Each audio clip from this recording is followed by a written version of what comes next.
Olá, boa tarde para você que acompanha o portal O Convergente.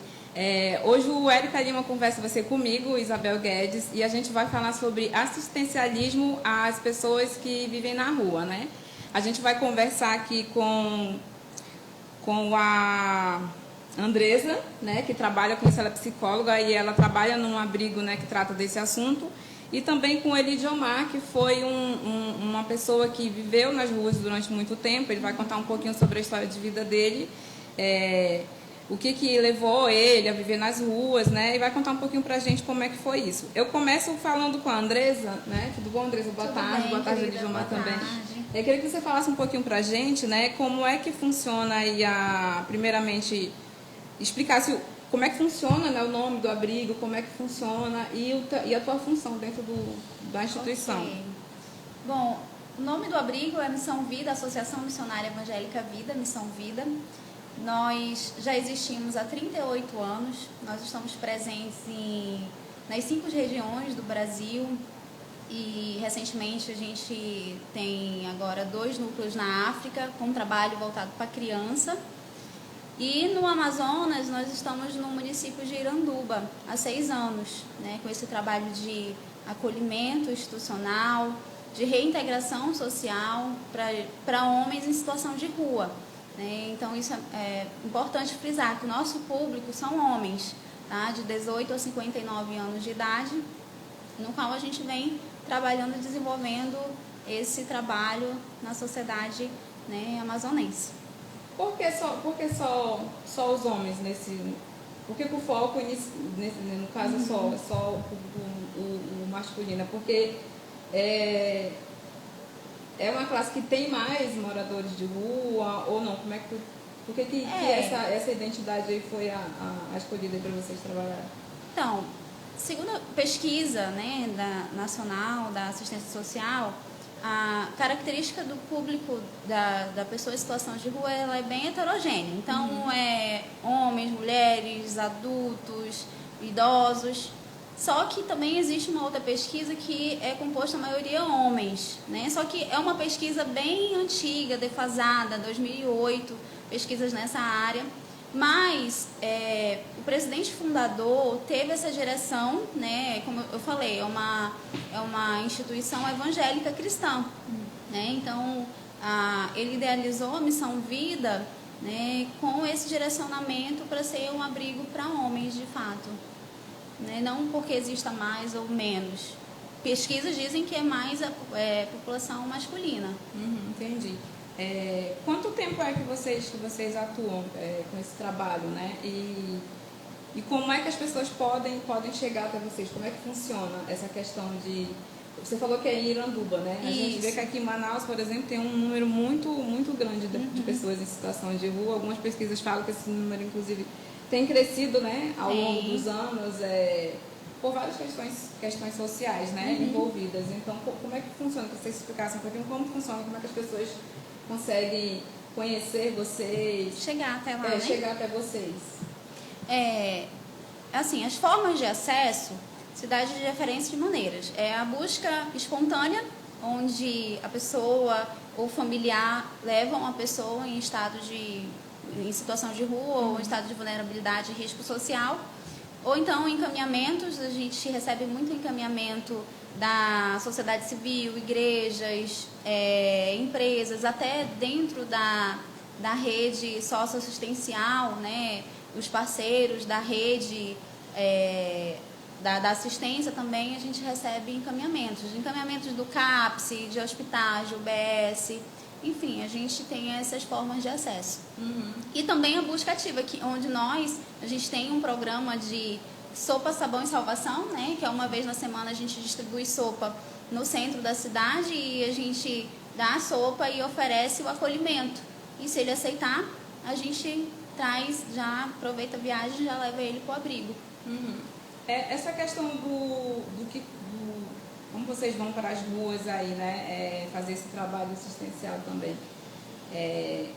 Qual a visão que você trabalha há quanto tempo com isso? 2 anos. 2 anos. Nesses 2 anos que você tem atuado nesse trabalho, qual a percepção que você tem? Realmente teve esse aumento? O que Como é que você vê isso? E também queria aproveitar e perguntar o que você acha que contribui, né, para essas pessoas acabarem morar nas ruas? Assim, um crescimento absurdo da população, questão de imigração também, venezuelanos, então cresceu muito, desemprego, né? Então, assim, não existe um fator que leva a pessoa a ir morar na rua, existem vários fatores, né? Eu sempre digo que antigamente as pessoas eram conhecidas, quem morava na rua era o mendigo, né? Era o mendigo ali, e hoje, a gente conversando ainda nos bastidores, a gente falou assim, hoje a pessoa em situação de rua, exatamente para não dar esse estigma de permanência, ou morador de rua, que dá uma impressão que é uma coisa permanente, né? E a gente usa essa nomenclatura situação, né? Porque a gente acredita que é só um momento.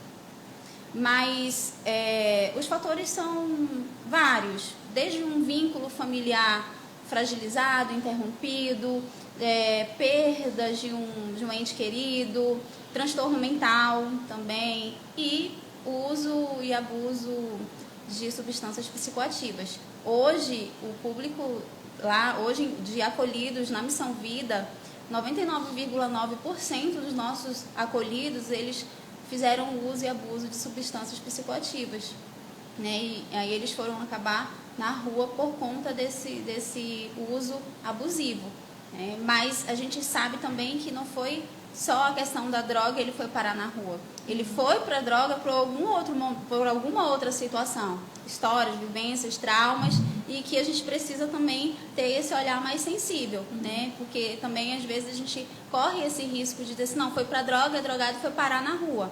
Mas também antes de chegar na droga tem também toda uma história. Mas são inúmeros fatores que levam a pessoa realmente, de fato, parar nas ruas. Essa questão o trabalho de vocês, a gente ainda vive aí uma questão da pandemia, né? A pandemia da Covid-19, que infelizmente o nosso estado sofreu bastante, né, com isso. E aí a gente viu muitas pessoas falando assim, mas por que da questão do uso da máscara e tal, por que as pessoas, moradores de rua, não usam, não sei o quê? Inclusive a vacinação para os moradores de rua foi uma coisa também super criticada, né? Por algumas pessoas, eu falo assim de relatos que a gente vê na internet. Sim, às vezes dia a dia. Como é que foi para vocês, assim, foi mais difícil trabalhar nesse período de pandemia? Vocês viram, vocês encontraram mais dificuldades e o sofrimento para essas pessoas já é uma coisa antes da pandemia. Cotidiana. Na pandemia isso de certa forma piorou, porque aí as pessoas também, muita gente ficou com medo, então a questão do assistencialismo, de ajudar ali, de dar alguma refeição, isso pode ter atrapalhado em alguns sentidos, né? Algumas instituições que também atuam com isso. Como é que você avalia? Foi um desafio muito grande para as pessoas que trabalham, né, de frente com essas pessoas, com essa população, porque vem um vírus que diz, onde a Organização Mundial da Saúde diz, é máscara, distanciamento social, fique em casa. Ok, mas e para a população em situação de rua? Então essa situação veio toda também, eu vejo um lado positivo no sentido de tirar da zona de conforto os governantes, porque não tem uma política pública emergencial para a pessoa em situação de rua. Até existe, ela está muito estruturada, mas ela não está consolidada, né? Então o abrigo ele não parou, a gente continuou acolhendo, a casa ficou, a gente tem capacidade para atender 60 homens, né? A gente chegou a 57, 58, né? Recebendo demanda das pessoas que estavam na Arena da Amazônia, nas escolas. Então foi um desafio muito grande. A pessoa em situação de rua era para ter sido priorizado juntamente com o pessoal da saúde, meu ponto de vista, era para a pessoa em situação de rua também. Então não teve um planejamento para essa população de rua. Eu até entendo, porque foi uma coisa sem precedentes na história, então foi novo para todo mundo. Foi surpreendente para todos. E como você falou, o Estado ele sofreu muito com isso. Mas a gente continuou, o nosso trabalho continuou. Lá no abrigo, o índice de pessoas que foram contaminadas foram mínimos possíveis, e quem pegou ficou assintomático. Nossa equipe, eu peguei na primeira e na segunda onda, mas continuamos trabalhando e ajudando essas pessoas realmente, de fato, sendo essa ponte. Porque se não fosse a gente, seria onde? Né? Seria com quem? Como? Então, eu vejo que o abrigo institucional, ele tem sido indispensável. E hoje eu vejo também a importância, né, esse cenário que teve, o olhar que as pessoas que, na verdade, os governantes tiveram para o abrigo institucional e, de fato, reconheceram que é indispensável o nosso serviço, foi bem melhor, né? Foi bem maior. Porque antes era uma ONG que só ajudava, dava comida, roupa lavada, né? Eram os pendentes também, mas hoje já reconhecem a importância e a gente vem, né, galgando o nosso espaço enquanto abrigo e reconhecimento, né, para o Estado, para os governantes aí da nossa importância, né, na sociedade. Você falou sobre a questão da maioria ter tido um envolvimento aí, né, com drogas. E aí eu queria saber como é que é porque é uma questão que depois até o Elidiomar vai poder falar um pouquinho da experiência dele, que a gente tem a impressão de que as pessoas, o usuário, ele precisa ter vontade de sair também, porque é uma dependência, não é uma coisa assim que eu vou deixar da noite para o dia. Pelo menos a gente vê relatos de pessoas que já vivenciaram isso e é o que elas falam. Então, como é que é esse trabalho de vocês nesse sentido, né? O que tipo de ações nesse sentido vocês oferecem lá no abrigo, né? Para tratar, né, esse dependente? A gente é um abrigo institucional muito planejado, organizado, onde a gente oferta 5 refeições diárias, tem atividades de cultura, lazer, tem atividades de laborterapias, tem os devocionais, porque a gente vê a importância de trabalhar a espiritualidade deles, e os atendimentos psicológicos, sociais. Apesar de o abrigo não ser uma clínica de reabilitação, que é muito importante a gente fazer essa diferenciação, mas como eu falei, 99,9% dos acolhidos são usuários de drogas. Então, a gente acaba conversando, fazendo uma psicoeducação a respeito, porque eles passam pela fase da fissura, da abstinência. Então, a nossa equipe ela está preparada para identificar esse momento, né, fazer esse atendimento, mas quando a gente identifica que é só a questão de droga, da dependência, a gente encaminha, porque não é o abrigo institucional, ele não vai conseguir atender essa demanda de dependência química. Porque às vezes ele é dependente químico, mas ele tem uma família, ele tem uma casa onde ficar, e o nosso público não é esse, o nosso público é a pessoa em situação de rua. Entendi. Vou só interromper rapidinho aqui a conversa com a Andressa, que daqui a pouco a gente vai explicar para vocês aí como é que, se você estiver interessado, pode ajudar. Ela vai até falar também de que forma que você vê na rua que você pode ajudar, né? Qual a forma, digamos, correta para acabar não incentivando que essa pessoa continue na rua. E aí agora a gente vai falar um pouquinho com o Elidiomar, que o Elidiomar, ele foi assistido pelo abrigo, né, que a Andressa atua, e ele vai contar um pouquinho da história, né? Queria que você falasse um pouquinho sobre a tua história, o que te motivou, o que não não seria motivar, o que acabou ocasionando, né, o tempo que você vivenciou na rua. Eu queria que você falasse um pouquinho e como foi aí importante como o abrigo, né, mudou, digamos, a sua vida, né? Queria que você falasse um pouquinho aí pra gente. O meu nome é Elidiomar, eu tenho 34 anos, eu sou de Itacoatiara e vivi essa vida praticamente 14 anos. Eu conheci a droga e o álcool, eu tinha uns 14, 15 anos. Eu era um cara muito tímido, não sabia conversar com as pessoas e o álcool fazia com que eu me expressasse um pouco melhor. Só que eu nunca imaginei que eu ia chegar a tal ponto, né? Curiosidade, né? Perder um pouco a timidez, e eu acabei galgando consequentemente para a droga, né? Eu era um bom karateca, jogava futebol, em tudo eu me destacava um pouquinho, ou me esforçava, né? Só que quando eu tive 20 anos, os 21, eu realmente cheguei a um ponto muito delicado, que foi o vício, que chegou a pasta à base de cocaína, conhecido mel. E fui parar numa clínica chamada Novo Mundo, próximo do Rio Preto, a M010, aonde trabalha-se com NA, que é os 12 passos. Não sei se hoje ela existe, mas parece-me que não. E eu passei lá 9 meses, internado, né? Lá era particular naquele tempo.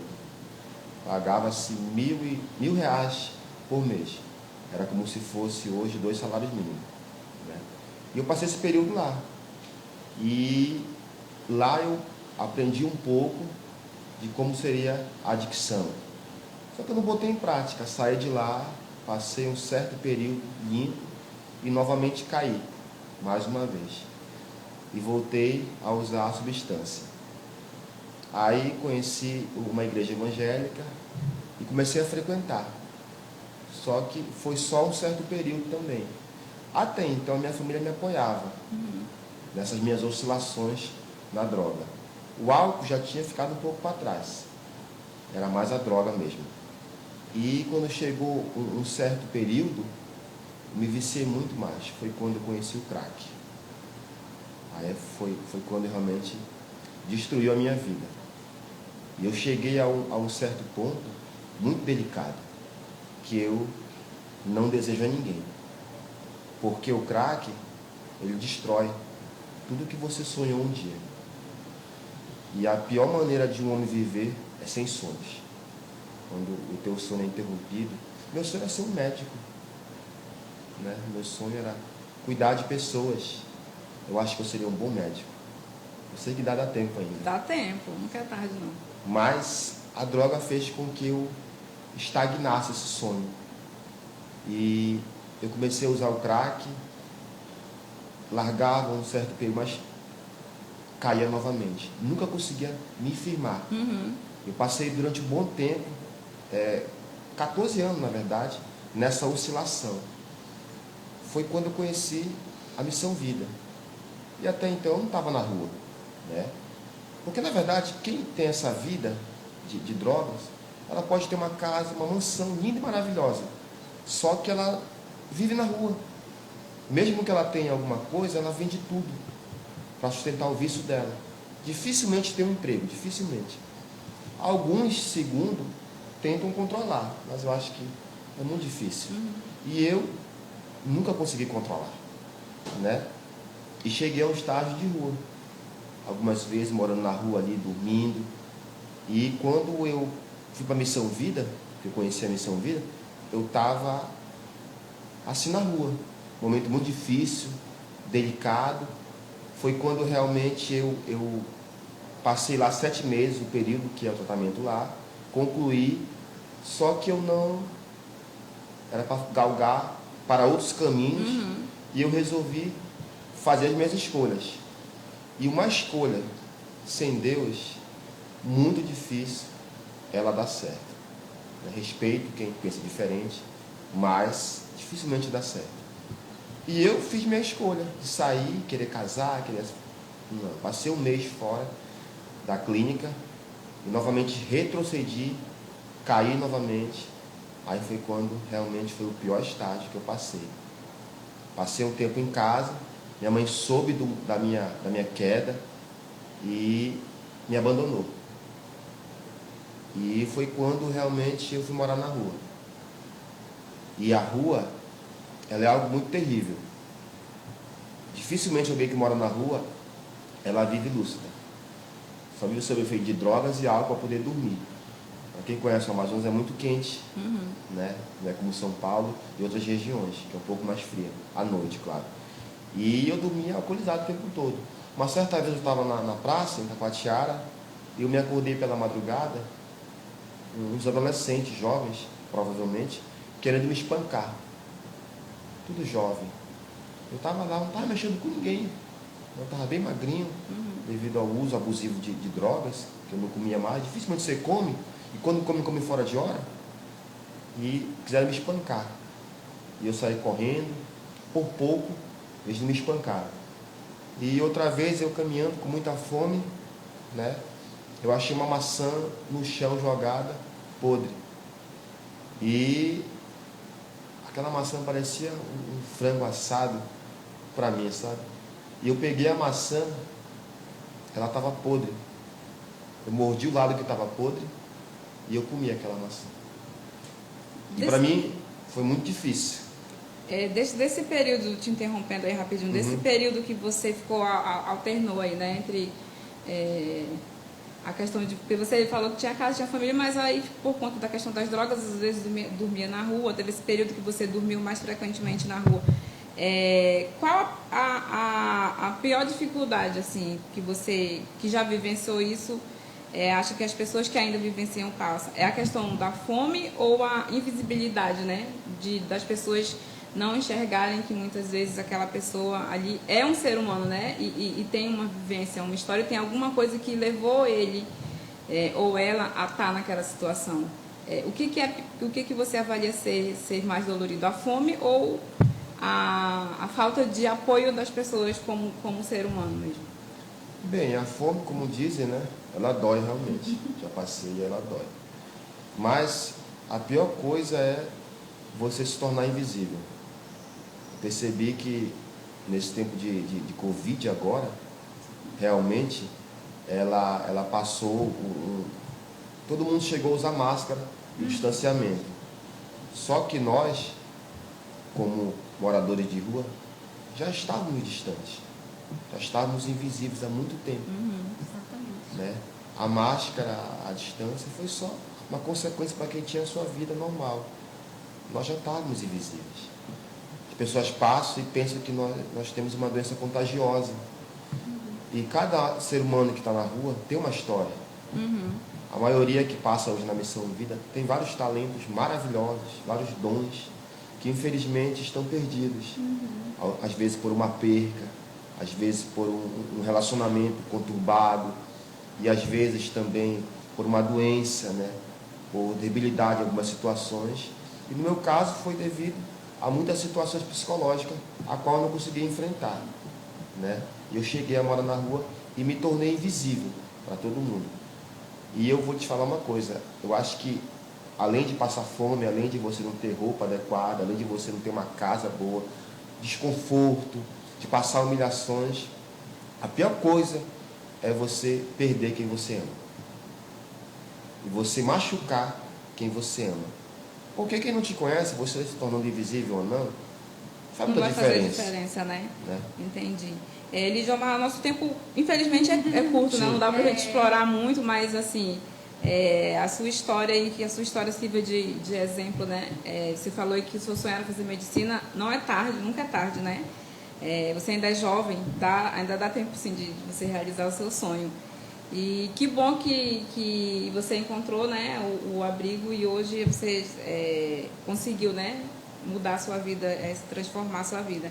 E aí, voltando agora a falar com a Andresa, eu queria saber como já pra gente finalizando, né, como é que as pessoas podem ajudar vocês, né, a realizar esse trabalho e que conselho você que trabalha com isso daria para as pessoas que não fazem parte de nenhuma instituição, como é que elas podem ajudar um morador de rua? Tá.